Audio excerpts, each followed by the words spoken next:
Hello friendos, welcome to another episode of My Chunky Lad. Last episode we unlocked our first new chunk and went exploring a little bit.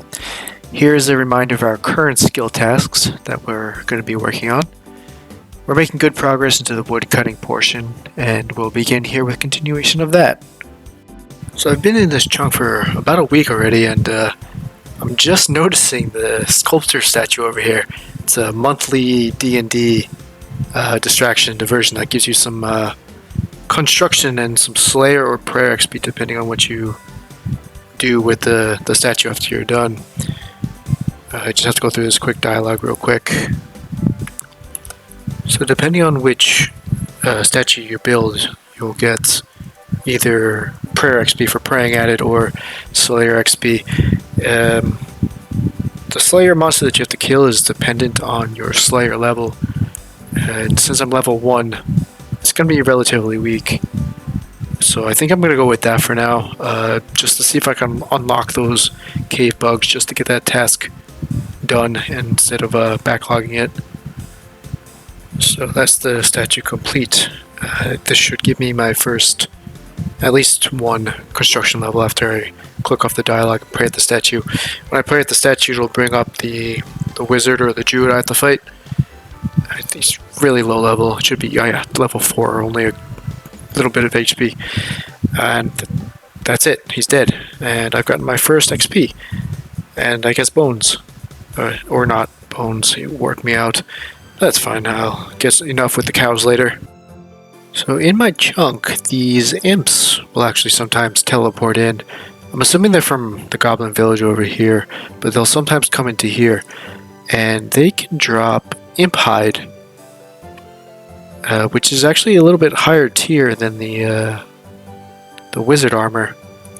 It's level 10, so I'll kill them as I find them, and maybe we can get a little bit of upgrade on the armor instead of the wizard stuff. With these potatoes, I have reached 30 farming. What that gets me is willow trees. I can grow them in this patch here. When I run out of oak trees or other tree seeds, I can let that grow and I can train on that instead of the oaks. I'm not sure if that'll be any faster, but in my head it will be, and that's really what matters in the end. I just wanted to give a bit of an update, so it's not just me jumping to the end of the grind right away. It's been probably about 2 weeks since the last clip.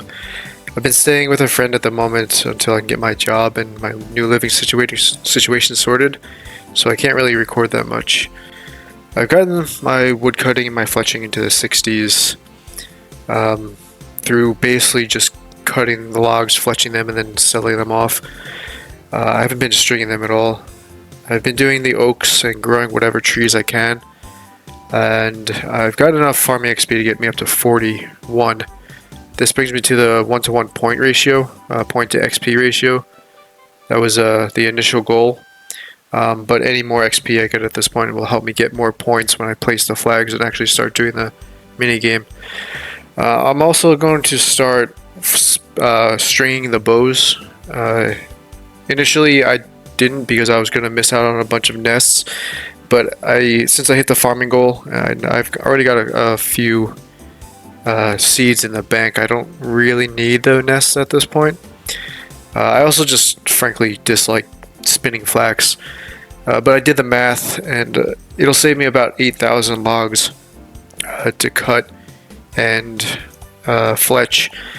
It'll also give me about 50 crafting, which might be useful later on, not really sure, but I have that crafting grind anyway, so that'll complete that as a side product. So yeah, that's basically where I'm at this point.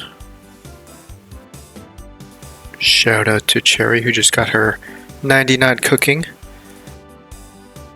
Well, I haven't quite finished my woodcutting fletching grind yet, but I'm only about 2,000 XP away from 45 farming, and that'll let me get to maple trees to grow. So I'm going to go ahead and start Vine Sweeper. Just a couple of points to get over that threshold. In case anyone's not familiar, you just talk to the Tulip Leprechaun, he'll send you over, and it'll send you to the farm here. And the game essentially works like the old game, Minesweeper. First you talk over here, he'll give you some flags.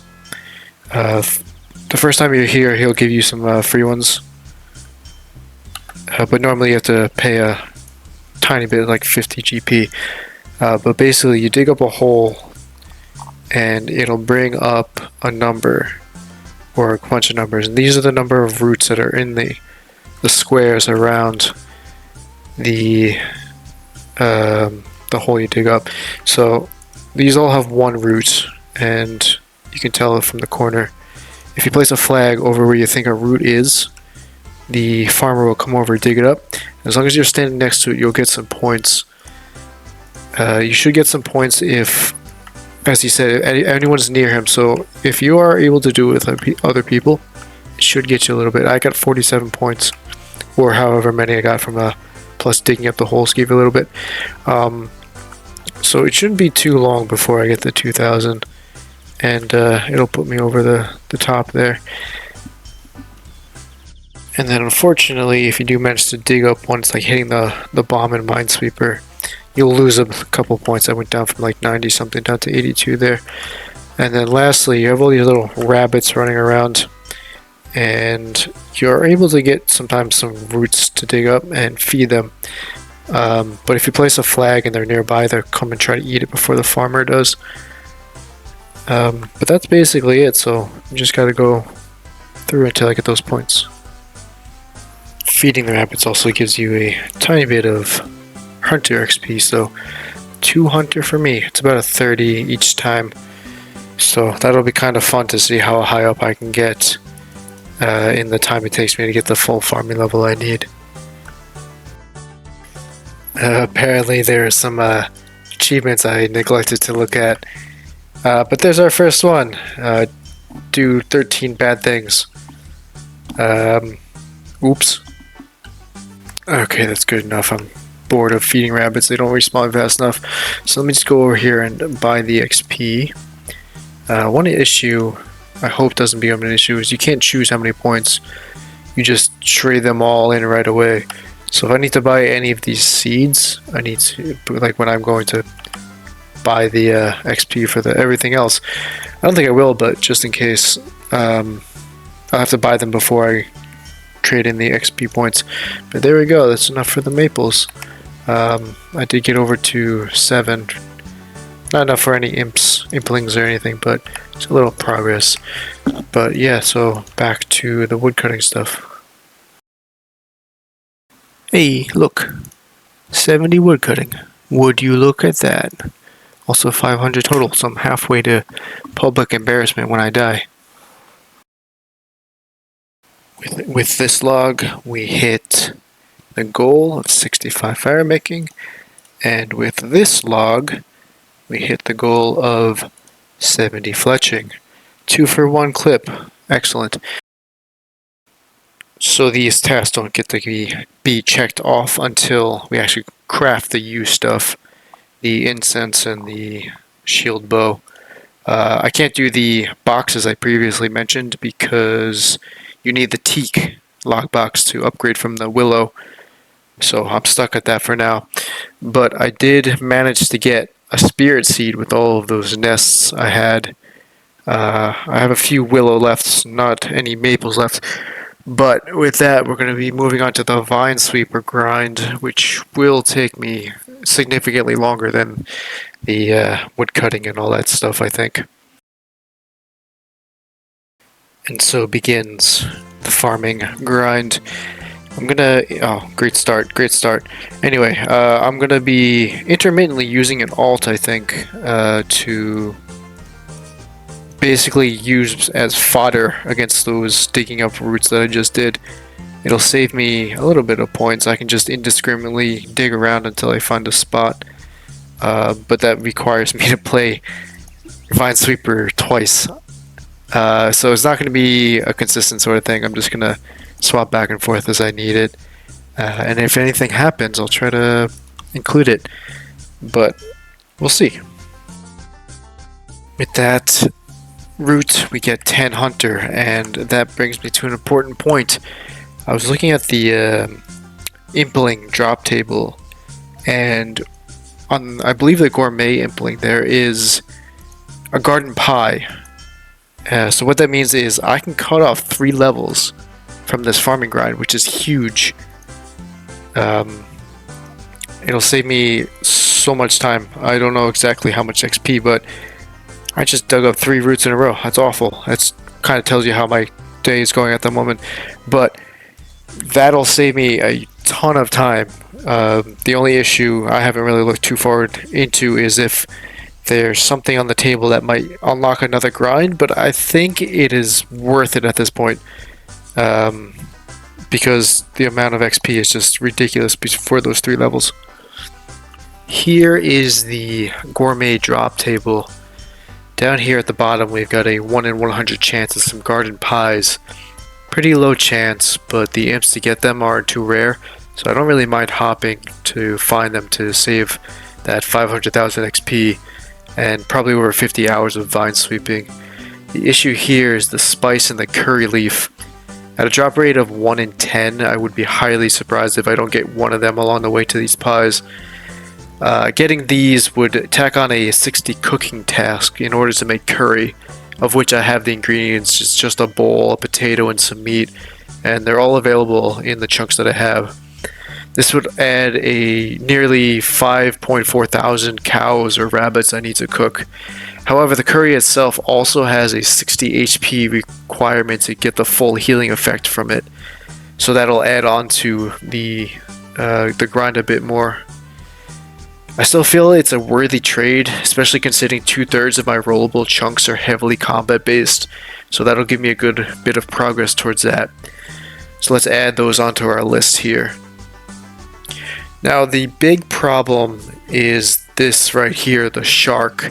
If I do manage to roll that 1 in 100 chance, it'll add on another 80 HP requirement to get the full healing. So the deal has been altered. Let's pray it doesn't get altered any further. Coming up on our first level here. Every time I get enough points to level up, I'm going to go ahead and do it, because you get slightly more points for each flag the higher level you are, so it'll just whittle off a little bit at a time. With this route, if I can catch up to him, we hit 28 hunter. That is the hunter level we need for the gourmet implings. I'm not going to catch the other types of imps because they have little landmines of their own. I don't want to risk it. Like the young impling has soft clay, which would unlock I think it was 84 crafting for the farming urn. That's not something I'm about right now. Because I'd have to like train on flax all the way up to that level. So I'm just gonna catch the gourmet implings as I go out to farm my trees, and whenever I see it. And if I don't catch a pie by 80 or whatever, I'll start exclusively hunting them. But for now, we continue sweeping. So in my chunk, these imps will actually sometimes teleport in. I'm assuming they're from the goblin village over here, but they'll sometimes come into here, and they can drop imp hide, which is actually a little bit higher tier than the wizard armor. It's level 10, so I'll kill them as I find them, and maybe we can get a little bit of upgrade on the armor instead of the wizard stuff. You know, for a puzzle game, it's kind of brainless actually once you get into the things. I'll try to give you some tips for anyone who's crazy enough to do a similar grind to me. Basically, I kind of just dig around randomly until I find a pattern that I can recognize. If I don't recognize anything or there's no good space, I just move along. I don't think about anything. Like this, it looks like it could be good, but there's no obvious place to place a flag. And then when I do, I just place it and stick around for the points. But the big thing is, if you can find a large enough space the farmer won't reset one edge, and commonly there's still a big space in it. So whenever you get one of those, I'll try to find that and pull it up and talk about that. So this here might be a good example. So we'll place this flag and we'll see what the farmer does. He'll probably reset up to about here, and there's this big space here. And if there's no potato placed within that space, you can just click on it again and get that space open. So sometimes you can combo into a bunch. It'll just place a seed over here or something like that, and it'll give you a nice chunk of blocks, and you can it'll sometimes open up easy places to place a flag repeatedly. So when I don't have those patterns I recognize, I'll just dig around until I find one of these spaces. Speaking of the patterns, this is one of them. There's a flat line with a 2 and a 1. There will always be a 1 on the opposite side of the 1. And yeah. So I may have gotten into one of those loops I was talking about before. I've got this big open space right here. So whenever I place one flag on this side, it doesn't reset any of this. I'm actually getting a good amount of space as well. So when he clears that, sets it back up, click on it, you get this big space again. And every time you open that, you get a point for every hole you open. So that's a good chunk, and then you get plus whatever the farmer gives you for planting the flag. So I think that's one of the better ways to get points during this. And then continuation of that last, he cleared out these and reset these holes. So if you were playing normally, you would think the root could be anywhere here, but since these weren't reset, these can't be changed. So I know there's no root in these 3 holes here, meaning the root would be right here. And then again, continuation after you reset it, these weren't reset, so I was able to dig right here, knowing there can't be a new root here, and open this up again. So as you saw, I just placed 3 flags and I'm still getting these holes, and I probably got a couple hundred points just from reopening this one space repeatedly. Getting one more trade, it brings us up one more level, and I think this is a good time to end the episode. Made some good progress, finished the woodcutting stuff, the fletching, fire making, discovered a big save with those gourmet implings, so I'm looking forward to that. I'll do my best to maintain my sanity during this grind, but I don't expect too many exciting moments along the way, barring a pet or something. But this may be the last time for the next couple of months. We'll see. So with that, I thank you all for watching, and until next time, bye bye.